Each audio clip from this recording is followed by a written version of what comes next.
What's up, y'all? Brandon with BC Talks here. This past weekend, I went to Tidewater Comicon, which is a local Comic Con in my area, and I definitely underestimated it. I was not expecting it to be as big as it was. I thought it was just going to be, some little local show with a few cosplayers, some of the celebrity guests, some vendors, and a few, maybe a couple hundred people there, just local people. So I got there a little bit later, like an hour later after lunch, and I had to park in an overflow lot because all the parking lots were full. That was like a mile walk away to the convention center. The convention center was full with hundreds and hundreds of people in cosplay of all ages, little kids, teenagers, people my age, older people of all different fandoms: Star Wars, Marvel, DC, lots of anime, Avatar: The Last Airbender. There was all sorts of fandoms represented in the cosplay. It was really cool to see that in this area, there's still a lot of people interested in, geekdom and fandom topics.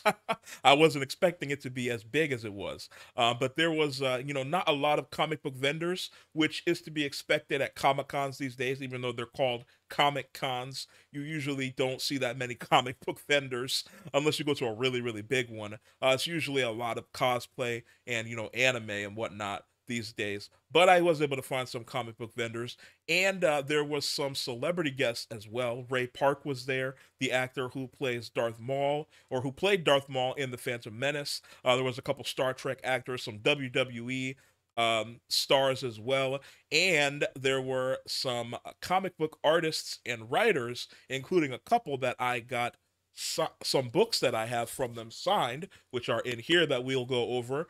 Brett Breeding and Tom DeFalco. I got them to sign a few of my books. And of course, I was able to find in with the few comic book vendors that there were. Of course, they had dollar bins, and I'm the dollar bin bandit. So I got a nice little stack of dollar bin books here from a couple different vendors there that we'll go over. So let's check out everything that I got at Tidewater Comic Con in today's video. Before we get started, make sure you like the video and subscribe to the channel for more comic book and pop culture talk. And make sure you give me a follow on Whatnot. I'm a verified seller on Whatnot, and if you use my link down in the description, you'll save $10 off your first purchase if it's your first time signing up. Now, if you're not familiar with Whatnot, it's an online platform where you can pretty much find any sort of thing you can collect on there. Obviously, I use it for comics, and make sure you shoot me a follow so you can stay up to date on any books that I add to my marketplace and my bins on there, as well as any pop-up shows that I may have in the future. Another thing I wanted to mention about the con is the Star Wars representation. There's a joke online that no one hates Star Wars more than a Star Wars fan. And especially after Disney took over, the fandom is like split half and half, of people that just love Star Wars and people that absolutely hate what Disney has made Star Wars. But even before Disney took over Star Wars, everybody hated on the prequels. That was the cool thing to do. Everybody hated the little kid that played Anakin. Everybody hated Ahmed Best, who played Jar Jar. They didn't like, what George Lucas did with the how he took the story. And I will admit the scripts are a little bit weak in those movies, but even before Disney took over Star Wars fans hated Star Wars. It's just now we have social media, which, blows it up even more. But so sometimes as a Star Wars fan, it can be disheartening to see, the discourse about Star Wars online. But it was cool to see at Tidewater Comic Con that, outside of anime, I would say, the most represented fandom in the cosplay was Star Wars. There was tons of people dressed as Jedi walking around with lightsabers, lots of little kids in Mandalorian and Grogu, costumes. And there was a few Darth Vaders, some Revan, or not Revan, some Kylo Rens, all sorts of different Jedi walking around. So it was cool to see that there are still people that have a love and an appreciation for Star Wars in real life, not like how it is online. But back to the books. Like I said, there was a few celebrities and comic book writers and artists at the show. There was a few more than what I got signed. I believe Dan Ditto was there, Ralph Macchio was there, Scott Snyder was there as well, but I didn't have any of their books on me, at hand that I wanted to get signed. The two artists, or the two comic book writers and artists that I got books signed from, were Brett Breeding and Tom DeFalco. Now, we'll go over Tom DeFalco's first. When I got there, I wanted to get the book signed on the inside, because I didn't want to mess with the covers. Um, because I really like the covers. So Tom DeFalco, I asked him to sign the books on the inside, so you can't see the signature. But these are the books that I got signed, and I do have pictures of them signing the books. Although after I got home and looked at the pictures, I was like, I probably should have got their faces in the pictures as well. I just have their hands signing the book in their shirt, so you can't really tell that it's them. But yeah, it was them, and you can see the badge on their shirt and whatnot. Um, but yeah, I probably should have got their face in the picture. That's just a note for next time. I guess I was just a little too excited to get the picture. But yeah, Tom DeFalco, I had 3 books that I had him sign. This is Solo Avengers #2. This is the first solo Monica Rambeau story, and Tom DeFalco, he wrote this issue. And now, all these books as well are books that I've shown on the channel in videos in the past. So I thought that was really cool as well. They're books that I've got either from Whatnot or from different dollar bins or cheap at comic book stores or different shows that I've been to, or the antique mall and things like that. So I thought that was really cool as well. So yeah, that's the first solo Monica Rambeau story. Then I also had him sign, this one's probably more recognizable. This is Amazing Spider-Man 365, which obviously is the first appearance of Spider-Man 2099, but it's in a little preview. So technically, some people say it's not. It's being debated now, especially after the popularity of Spider-Man 2099 has reemerged with the Spider-Verse movies. People kind of debate if this is the first appearance or not. But I had him sign the inside of this one as well, and then I had him sign my Dazzler #1. I actually have a raw copy, and I have a slab of this as well. So yeah, I had him sign the raw copy. This is Dazzler #1. He wrote this issue as well. Um, I really love this cover, which is kind of one of the reasons why I didn't want him to sign the cover. Because, sometimes people sign the covers and they sign it, in a weird place, or they sign it too big, and it kind of messes up the cover. And I really love these covers, so I didn't want them to get messed up. But speaking of that, we'll move on to Brett Breeding, who is an artist, comic book artist. I had a couple books for him to sign, and I also asked him to sign the inside of the covers, although I said, can you sign the inside? And I think he misunderstood what I meant, because he signed the inside of like the front of the covers, but I actually don't mind how he signed them. I like how he signed these. So now that I'm looking at him, I'm like, man, I kind of like the way he signed them. I kind of wish I had Tom DeFalco sign the covers now. But this is Brett Breeding. This is Action Comics #662. This is just a minor key when Clark Kent tells Lois Lane that he's Superman, and Brett Breeding did this cover alongside Carrie Gamble. You can see on the side here, I don't know if you can see it, up there in the middle on the side in the green, if it focuses, you can see it says Breeding there in Gamble. And so I like where he signed that. Because it's inconspicuous, it's not so big and crazy. And I love this cover as well with Lois Lane and her hair. And then this one is kind of related to the one that Tom DeFalco signed. This is Avengers 227. I talked about this one at length on the channel. This is the second appearance of Monica Rambeau as Captain Marvel. And this is when Monica Rambeau joins the Avengers, becoming the first black female Avenger. So this is this is one of my favorite issues in my collection. So to have him sign this, he did the cover of this and some of the interior inks as well. And you can see signed on the leg there, which I really like that because it's not in the way. You can still see the cover, which I love this cover. It's one of my favorite covers in my collection. Just the colors, Monica Rambeau in the center, splitting the cover with the different, you have the Fantastic Four down there, She-Hulk and the Avengers over here. It's just a really awesome Marvel cover. I'm more of a DC guy, but this is one of my favorite Marvel covers in my collection, probably, and one of my favorite Marvel comics in my collection. So, yeah, to have him sign that was really cool. So those are the books that I got signed, and these next few books here are from Connor Comics, who's a local vendor in the area who I've seen at a couple of the local smaller shows in our area. And these were all from his dollar bin, so they were all $1. And I bought from this guy before. He usually has interesting books. So the first book we have here is Legion of Superheroes number 300.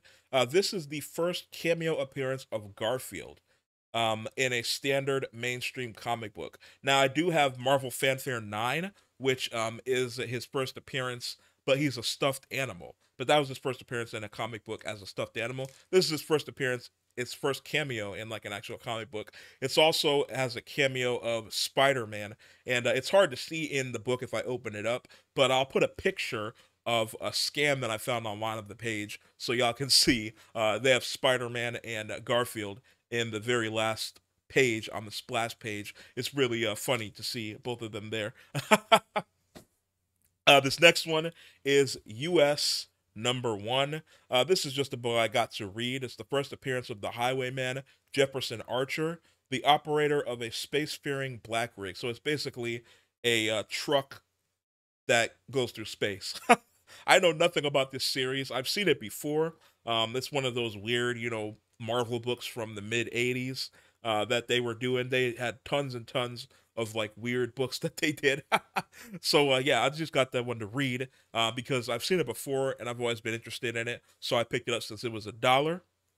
This next one is a romance comic, which y'all know I collect romance comics, and I haven't come upon any lately because they're so hard to find. So I was surprised to see one in his dollar bins. It does have a sticker on the cover, but that's okay.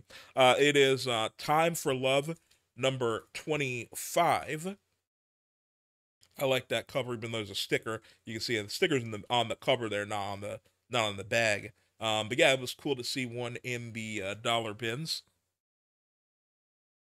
Then we have Dazzler number 28. This is a Bill Sienkiewicz cover. It's not a key, but y'all know I love painted covers. Alex Ross, of course, is the GOAT of painted covers, but Bill Sienkiewicz has a lot of great painted covers as well. And in the Dazzler series, there's a ton of great painted covers from Bill Sienkiewicz. So I picked that up.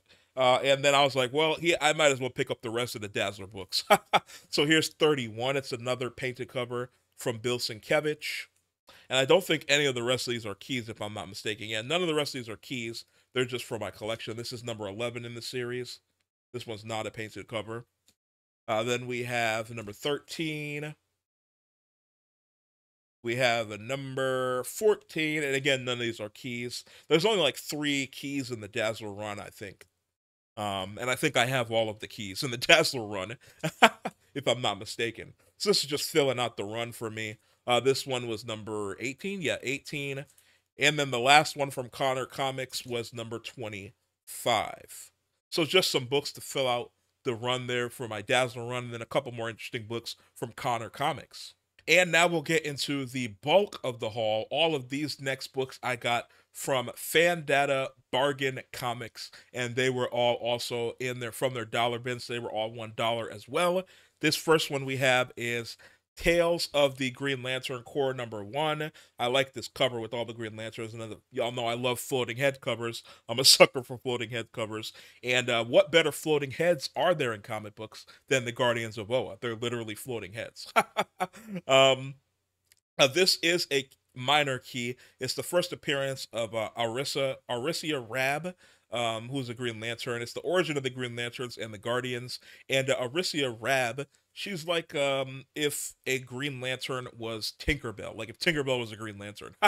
She looks like a lot like Tinkerbell to me, the way that her design is. And she also appeared in a couple of the animated movies as well. The Green Lantern First Flight, and then I think the other one as well, which I don't remember the title of, but she appeared in both of those. So, but yeah, I really like this cover here with Hal front and center and all the Green Lanterns beside him, and then the Guardians of Oa's heads floating, and then the trade dress at top with the lantern there, the Power Core, and says Green Lantern, Tales of the Green Lantern Corps. I really like this cover, so that was a cool one to get for $1. This next one is an interesting one. It is Incredible Hulk number 372. This is a minor key. It's the return of the green-skinned Hulk. You can see on the cover he's splitting the Gray Hulk and Bruce Banner apart to come back as the Green Hulk. Now, a little bit of comic book history here. I talked about this on the channel a little bit in the past when I talked about the Joe Fixit issue, but in the Incredible Hulk 324, so about 50 issues before this one, the Gray Hulk came back, which if you don't know about the Gray Hulk, Hulk was originally supposed to be gray. In Incredible Hulk number 1, which was written by Stan Lee, his original vision for the Hulk was for him to be gray, but due to some printing errors, they had trouble keeping the gray consistent. Sometimes it would be like greenish gray, and other times it would just be straight up gray. So they were like, let's just make him green because that's easier to print. So that's how the Hulk became green. He wasn't supposed to be green, it was supposed to be gray.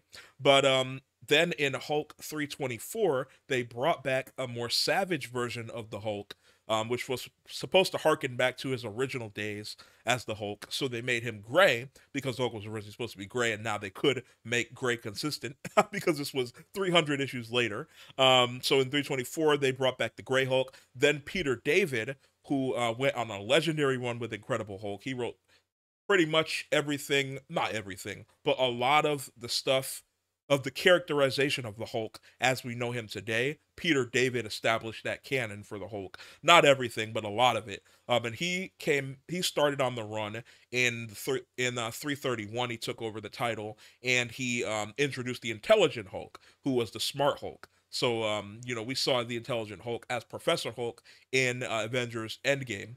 Then in number 347, so a few issues after that, he introduced Joe Fixit, which I have that issue, and I talked about it on my channel a while back. But Joe Fixit was like a gangster version of the Hulk, and a lot of people are speculating that we might see Joe Fixit in the Deadpool 3, Deadpool and Wolverine movie coming up because of a couple scenes in the trailer, as well as some things that happened in Madripoor with Wolverine and Joe Fixit. They basically got into a fight in Madripoor. A lot of people are speculating that that scene that we see in the trailer of Wolverine and Madripoor, Joe Fixit might be there, and we might get a recreation of that scene, which I think would be really cool.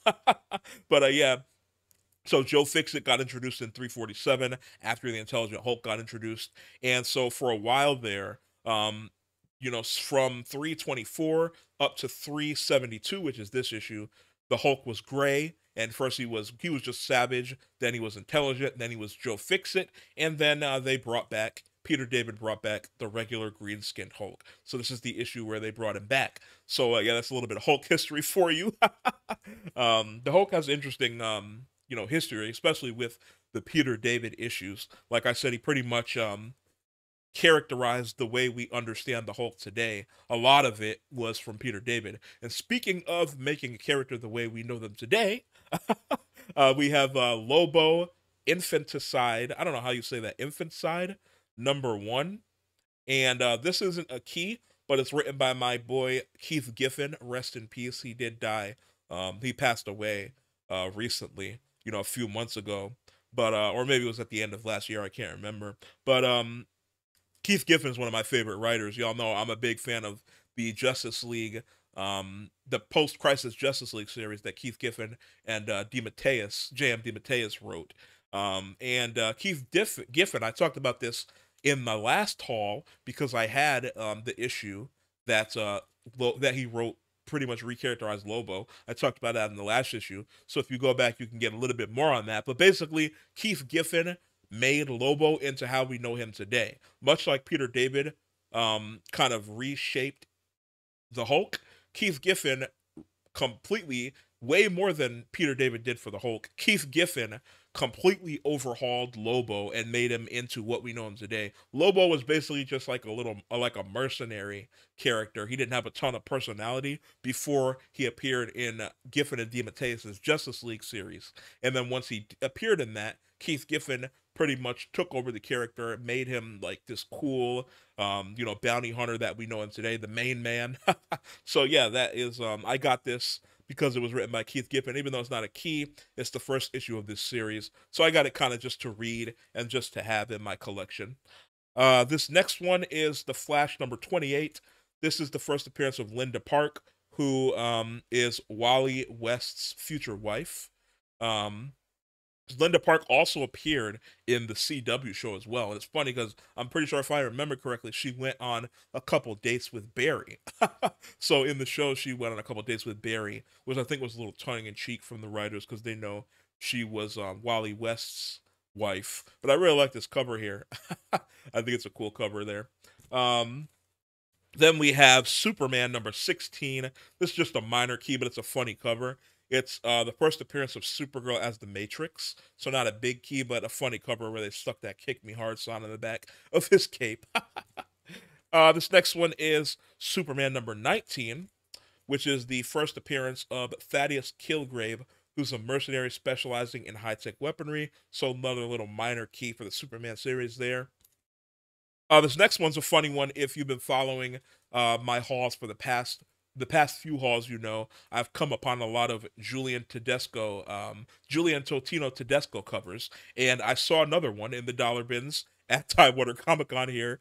This is the Life of Captain Marvel number 1. It's not a key, but it's another Julian Totino Tedesco cover that I've come upon. I feel like it's like, what is it? The Mandela effect? Not the Mandela effect. What's the one where you think about something when you're thinking about something and then you see it, like if you're thinking about buying a Toyota Prius, then you go out and you see nothing but Toyota Priuses. I feel like this is what's happening with Julian Totino Tedesco covers with me. I came upon those couple in a few hauls back, and now I'm seeing nothing but Julian Totino Tedesco covers when I go out.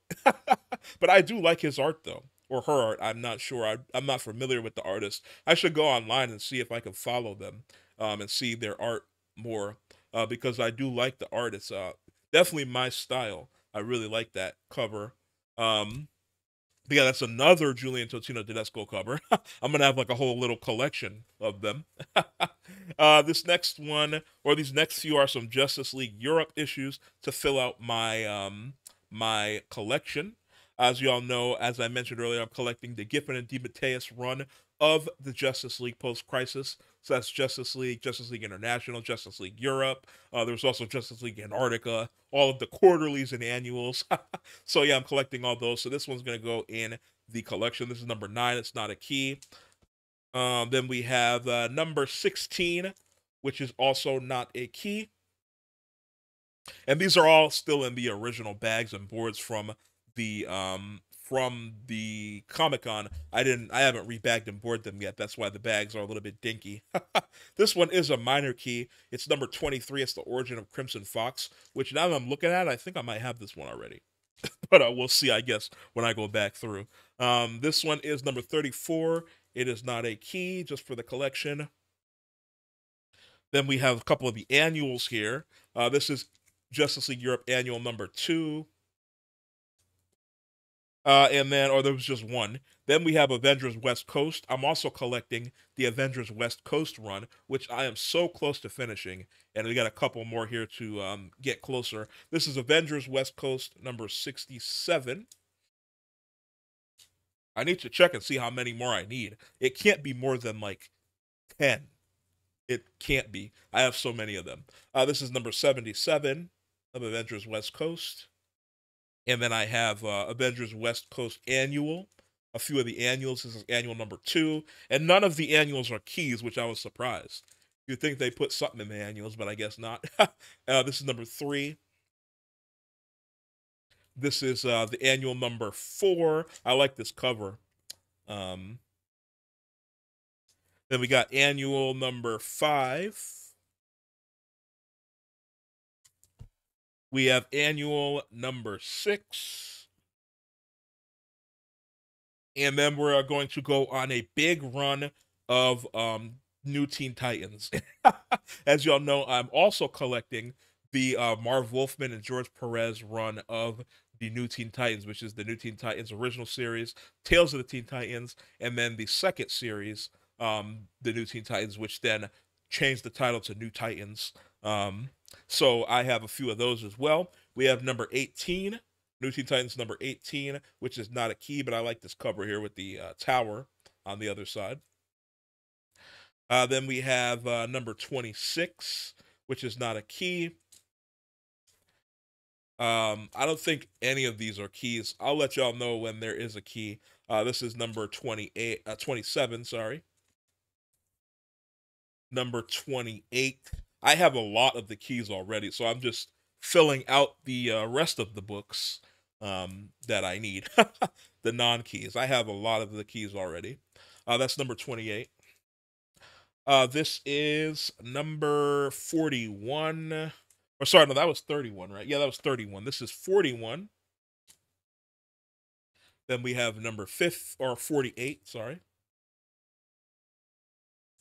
And then we have number 50, which is a little minor key. This is when the series changed from New Teen Titans, so you can see here, New Teen Titans to the New Titans. So basically, it's just the key is that the title changed.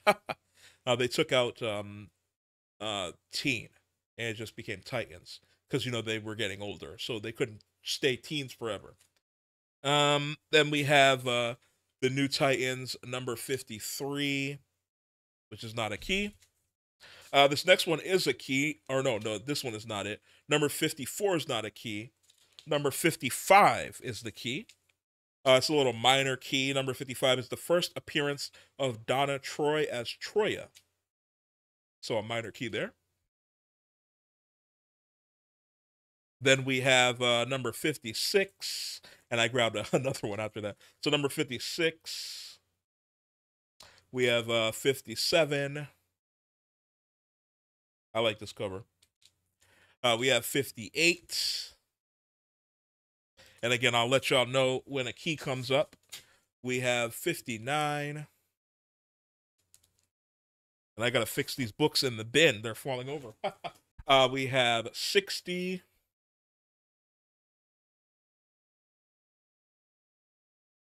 62. I like this cover with Cyborg there. 60. Oh, that one almost fell. 63. Oh, this one wants to fall. 63. 64. 65. Or sorry, this one's 67.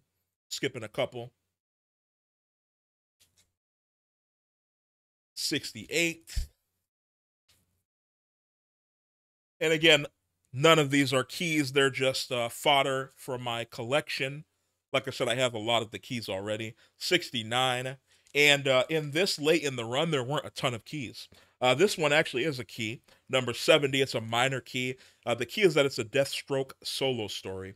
So I don't know why that's a key, but that's the key for it.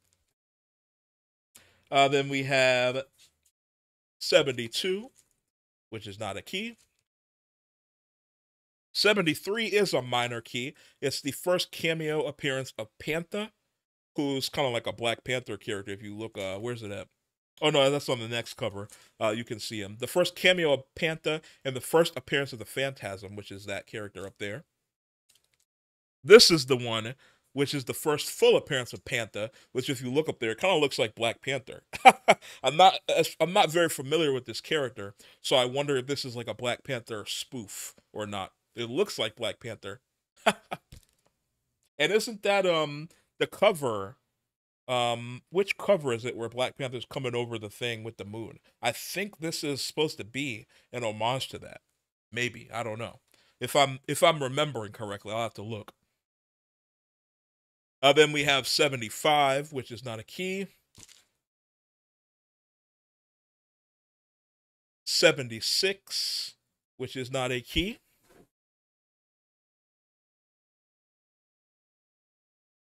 77, which is not a key. My stack over here is about to fall. 78, which is not a key. 79 is a minor key. This is the first cameo appearance of Team Titans, which is a future Teen Titans team. The first full appearance of Knight Rider. The first cameo of Red Wing. The first cameo of Kilowatt. Mirage disguised, and Prester John as a voice. So the first, basically, cameo of Teen Titans, which was another series of Teen Titans from the future. Which I don't think that Marv Wolfman and George Perez wrote the Teen Titans series, so I'm not collecting that one.